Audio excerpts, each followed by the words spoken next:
स्वागत है आप लोगों का इस वीडियो में। क्वेश्चन कह रहा है पार्टिकल ऑफ मास एम, एक पार्टिकल है मास एम की, वो स्ट्रेट लाइन में मूव कर रही है और उसकी वेलोसिटी डिस्टेंस के साथ वेरी कर रही है। और वो कैसे वेरी कर रही है? v equal to a root x, है ना, where a is some constant. Find the total work done by all the forces during a displacement from x equal to zero to x equal to D.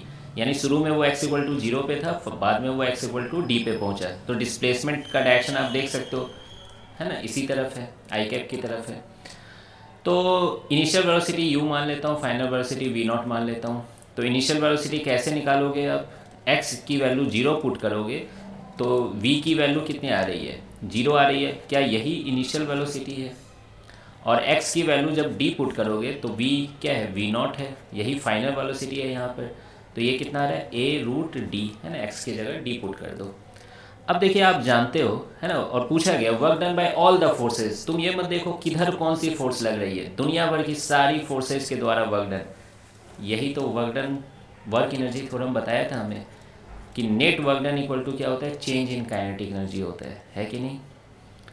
तो यहाँ पे इत्तेफाक से net work done ही पूछा गया है। तो मतलब final kinetic energy minus initial kinetic energy, तो half M V square minus half M U square. U इत्तेफाक से जीरो है, तो v की वैल्यू रख देते हैं a रूट डी, उसका स्क्वायर करोगे तो a स्क्वायर इंटू डी, है ना, और वो तो जीरो ही है। तो ये रहा आपका answer, net work done by all the forces. तो आई होप कि आपको ये समझ में आ गया होगा। अब बहुत एक दूसरे तरीके से भी सॉल्व किया जा सकता है। कर दूं क्या? चलिए कर देता हूँ दूसरे तरीके से भी, है ना। बेसिकली ये v equal to a root x को देखकर मुझे याद आया ये चीज़, है ना। काइनेमेटिक्स में यूज करते थे कि v equal to a root x देखकर हमें बहुत डर लगता है कि ये तो वेरिएबल फोर्स है, वेरिएबल है ना, स्पीड है, तो एक्सीलरेशन भी वेरिएबल होगी।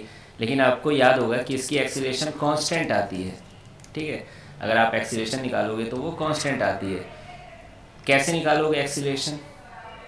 और मैं एक्सीलरेशन को w से डिनोट कर रहा हूँ, v D V by D X. याद है, v D V by D X. v की वैल्यू a रूट एक्स है। अब फिर इसे डिफ्रेंशिएट करना है तो a तो रहेगा ही, और रूट एक्स का डिफ्रेंशिएशन यानी x का पावर 1/2 का डिफ्रेंशिएशन 1/2 सामने आएगा, और x का पावर 1/2 माइनस 1/2 होगा, तो वो रूट एक्स नीचे बन जाएगा। और इत्तेफाक से देखिए ये कांस्टेंट आ गया। एक्सीलेशन की वैल्यू कितनी आ गई? a स्क्वायर बाई टू, जो कि क्या है? कांस्टेंट है। अब बताइए, एक्सीलेशन कांस्टेंट आ गई तो नेट फोर्स इस पे क्या लग रही है? Mass into acceleration. मज़ा ही आ गया, mass into acceleration M A square by two, है कि नहीं।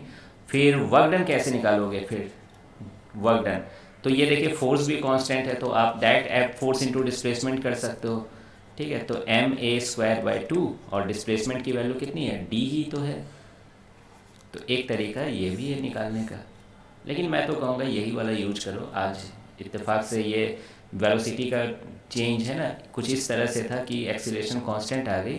बाकी कुछ और अगर रहता तो फिर शायद ये मेथड बंद हो जाता आपका, फिर आपको इसी तरीके से सॉल्व करना होता, ठीक है। बंद नहीं होता, कर तो इधर से भी लेते, पर आप उसका टेंशन मत लो, आप वर्क एनर्जी थ्योरम ही लगाइए, है ना, वर्क एनर्जी थ्योरम। तो फिर मिलते हैं नेक्स्ट वीडियो में।